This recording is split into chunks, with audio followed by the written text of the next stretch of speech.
Bonjour Mylène, comment vas-tu? Oui. Bonjour, ça va? Ça va bien? Oui, ça va bien, merci. Mylène, nous avons Bonjour. aujourd'hui Anne-Laure. Anne-Laure, elle a 22 ans et Anne-Laure, en fait, elle a une question, bien sûr, sur les douches et les gommages sous affusion. Alors moi, la première, qu'est-ce que c'est? Éclaire-nous de tes lumières, s'il te plaît, Mylène.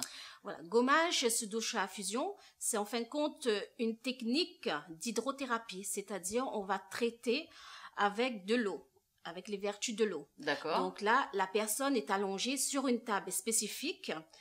Il y a une rampe. Vous imaginez les filles déjà, Oui. vous vous allongez. Donc il y a une rampe. Donc sur la rampe, il y a des pommeaux de douche. Des pommeaux de douche. Et les fines d'eau vont s'écouler sur le corps. Donc ça va masser le corps, détendre le corps, déstresser. La température de l'eau doit jouer aussi, Chaude, je pense, non? donc, Ah, oui, chaude. chaude. Alors, eau chaude, une pluie d'eau sur chaude, le voilà. dos. Oh, le bonheur. Ouais. Et Vas-y, donc, donne-nous envie, vas-y. Oui, donc, et la personne, là, je vais prendre des produits gommants. Donc, comme soit le savon noir ou du sel pour gommer le corps, ou des noyaux d'abricot. Là, je vais commencer par le bas, donc remonter au fur et à mesure jusqu'au cou. On va gommer, donc le gommage. Le gommage va nettoyer le corps, exfolier, donc donner son corps, éclaircir le corps, et en même temps permettre au principe actif des soins suivants de mieux pénétrer et de faire son action. Alors, l'idéal, c'est donc, après le gommage, de faire un massage. L'idéal, mais on peut faire aussi massage sous douche à infusion.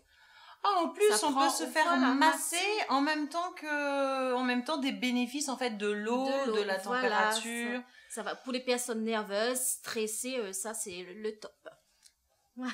Qui c'est qui est stressé, les filles? Entre le mari, le boulot, Ah les oui. enfants, faire à manger le soir? Je comprends pas. Vous êtes stressé, vous? Non. Ah oui, T'es c'est stressé, super. toi? Des fois, oui. On est Comme toutes toutes stressées. Ah oui. Donc, en fait, le remède pour toutes les femmes, c'est un gommage sous affusion. Douche à fusion. Oh là là. Merci beaucoup, Guylaine, vous en pour toutes prie. ces informations. Je vous en Mylène, prie. pardon. Les filles, à bientôt. À bientôt, Ciao, les ciao. filles. Ciao. Bonjour les filles, bonjour Christine. Bonjour. Les filles, j'ai l'extrême chance aujourd'hui d'être avec une des deux pâtissières phares de notre île, Christine. Bonjour. Enchantée, les filles, Christine, les filles.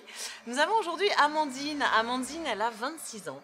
Et Amandine, c'est une grande gourmande. Tu sais que les filles sont des gourmandes. Oui. Eh bien, Amandine, elle voudrait que tu l'aides à faire une mousse au chocolat. Elle dit comment faire une mousse au chocolat facilement, en 2 temps 3 mouvements pour les enfants qui rentrent de l'école. Une bonne mousse au chocolat avec du bon chocolat. Qu'est-ce que tu peux nous dire? Alors le b.a.-ba de la bonne mousse au chocolat, c'est déjà trouver un bon chocolat. Alors, c'est quoi un bon chocolat, Christine? Alors un bon chocolat, c'est avec un pourcentage de cacao qui est un minimum de 60 à 65% qu'on trouve dans le commerce. D'accord, Une bonne marque, d'accord, connue. Donc d'accord, déjà, c'est la première chose. d'accord, ok. Deuxième chose, on fait fondre son chocolat dans un bain-marie. Oui. Surtout pas dans une casserole, À même le feu. à même le feu, parce que là, vous brûlez votre chocolat. Oui, voilà. En fait, il faut pas que la casserole soit au contact direct du feu. Voilà. On D'accord. peut le faire au micro-ondes, mais il faut quand même réussir et c'est moins facile. Donc le plus simple, c'est le bain-marie. D'accord, ok. Donc, on rappelle aux filles, parce qu'il y en a peut-être qui ne le savent pas, le bain-marie, on met le chocolat dans une casserole et cette première casserole dans une plus grande Voilà. casserole avec de l'eau dedans. Voilà. On est d'accord. Donc, Bien. comme ce qu'on appelle un cul de poule. On appelle ça un cul de poule. Bien, un cul de poule, les filles, alors. Puis après, à part, on va monter une crème fraîche à hauteur d'un certain nombre aussi de pourcentage de matière grasse. D'accord. C'est-à-dire que la crème fraîche, elle doit être au moins à 40 ou 50% de matière grasse D'accord. qu'on trouve dans le commerce en liquide. D'accord. Et puis après, on monte notre crème. D'accord. Il y a un petit secret qu'on peut donner aux filles pour être sûr de réussir leur mousse au chocolat? Bah, c'est plus facile de le faire avec un fouet électrique plutôt qu'à la main. Pour pas rater sa mousse au chocolat, il faut qu'une fois le chocolat fondu et soit de la même température que la crème fouettée. Alors ça, c'est important, les filles. Hein. Ah oui. Donc, rappelez aux filles que les deux ingrédients doivent être de la même température avant de les mélanger. Avant de les mélanger. D'accord. Donc même si le chocolat est un petit peu chaud, mais que la crème est un petit peu chaude et pas trop sortie du frigo, mais enfin généralement, il faut que ça soit à la même température. Alors, le mieux peut-être, ce serait que on mette les deux sur une sur un plan de travail et les laisser refroidir à température ambiante chacun. Oui, après, généralement, la crème, elle est tout de suite à température ambiante. D'accord. C'est plutôt le chocolat qu'il faut le faire bien avant, pour D'accord. pouvoir le laisser reposer. D'accord. Alors ça, c'est un deuxième secret de fille. Donc faire le chocolat bien avant pour Voilà. qu'il refroidisse. Voilà. D'accord. Très bien. Et puis après, on mélange avec un fouet, tout doucement, pour Oui. bien aérer et Oui. pas casser la crème qui est montée. Voilà. Très bien. Merci Christine pour tous ces petits secrets de vie. Merci. Les filles, n'hésitez pas à nous envoyer vos messages et vos questions sur www.secretdefille.tv et bien évidemment notre page bleue fan. Des bisous. Bonjour les filles, bonjour Christelle. Bonjour. Les filles, je ne vous présente plus Christelle, la psychologue de Secrets de Filles. Nous avons la joie aujourd'hui de traiter la question de Emma. Emma, elle a 26 ans. Et Emma, elle a été choquée par un mot. En fait, son chéri l'a appelée maman. Ah, oui, d'accord. Oups. Christelle, au secours, aide-nous. Voilà. Je comprends effectivement qu'elle ait pu être surprise. Alors, moi, ce qui me vient comme question pour Emma, c'est quelle relation ce chéri il a avec sa maman. Sa maman. Parce que si les relations sont bonnes, qu'il aime sa maman, finalement, c'est deux personnes qu'il aime très fort, un jour ils se trompent. C'est pas très grave. Ouais.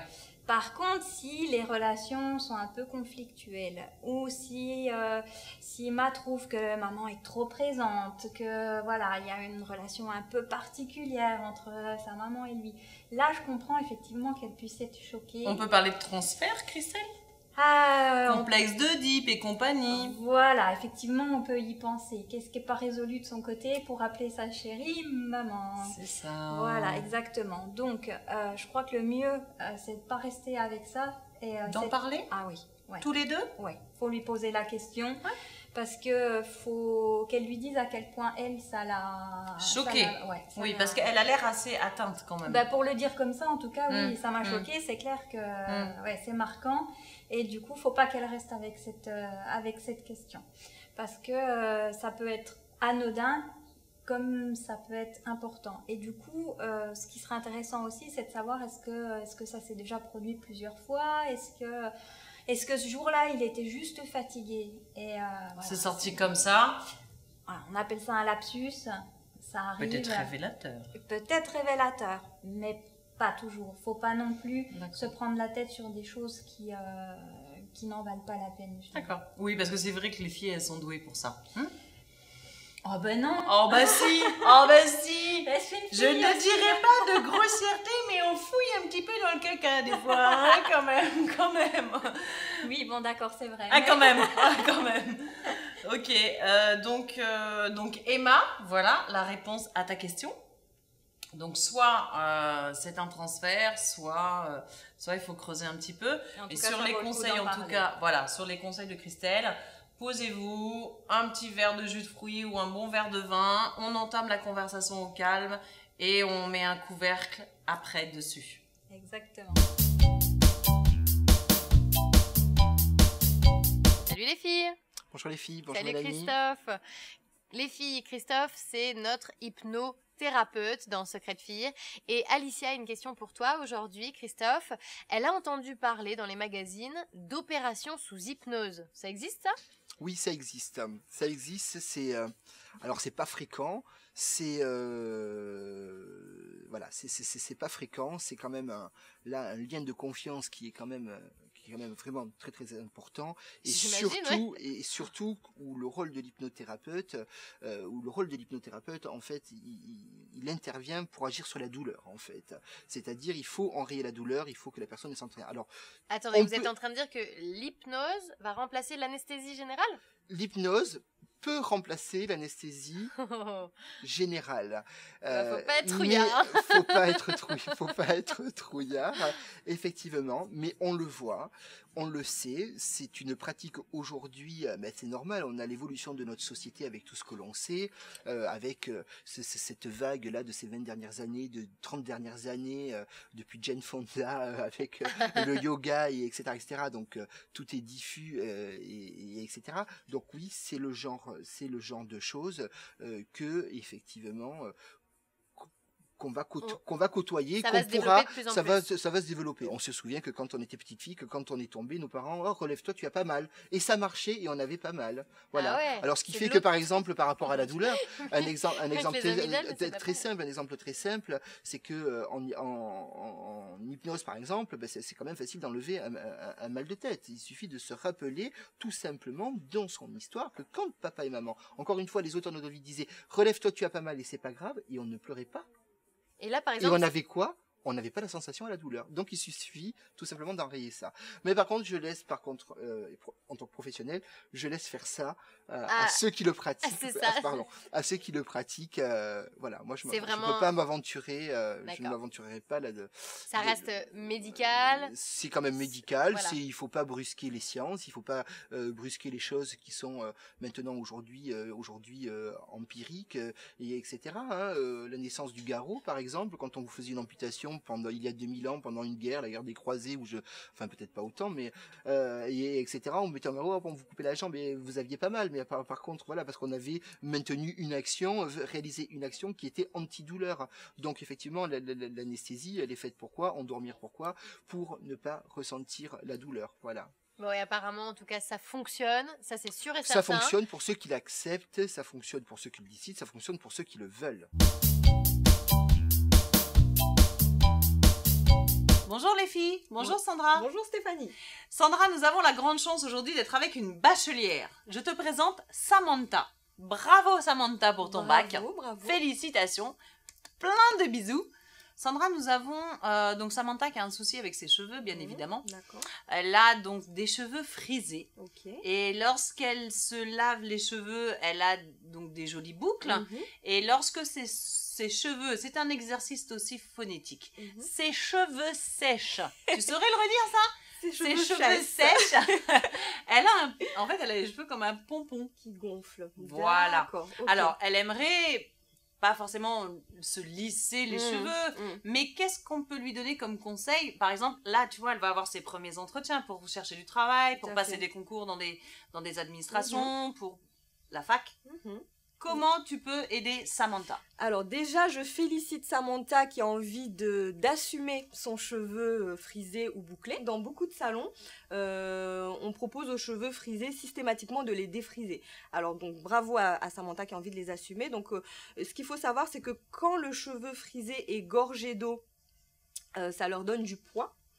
Et donc, c'est pour ça qu'on a une jolie spirale quand ils sont mouillés. Et il faut savoir que pour que ces belles spirales restent, il faut les envelopper d'un produit qui est conçu pour les cheveux bouclés ou frisés, qui va envelopper, dessiner la boucle et pour garder l'effet mouillé qu'on a quand ils sont réellement mouillés. Donc à savoir qu'à un moment donné, le cheveu va Il sécher. faut les gainer. Voilà, il faut les gainer avec Comme des toi, produits. tes petites boucles là sont gainées. Voilà, C'est voilà. super joli. C'est comme si on n'avait rien mis, mais pourtant, voilà, personne ne se lève le matin, même si on a une belle crinière, des belles boucles, on est toujours obligé de mettre quelque chose. Ça peut être un lait coiffant, ça peut être du gel sans alcool. Il y a des produits faits pour ça. Donc, Tu es en train de nous dire que quand on a les cheveux frisés, c'est beaucoup plus d'entretien que quand on a un cheveu lisse comme moi. alors, Parce que moi, je me lève comme ça, hein. d'accord, ok. Non, un cheveu frisé, on le bichonne un peu plus. Au grand désespoir de mes coiffeurs. Oh. Donc voilà, pour Samantha, voilà, je te conseille pendant qu'ils sont mouillés, de mettre les produits adéquats, spécialement cheveux bouclés, sur cheveux très mouillés. Et après, de les laisser sécher à l'air libre et surtout d'hydrater ses cheveux.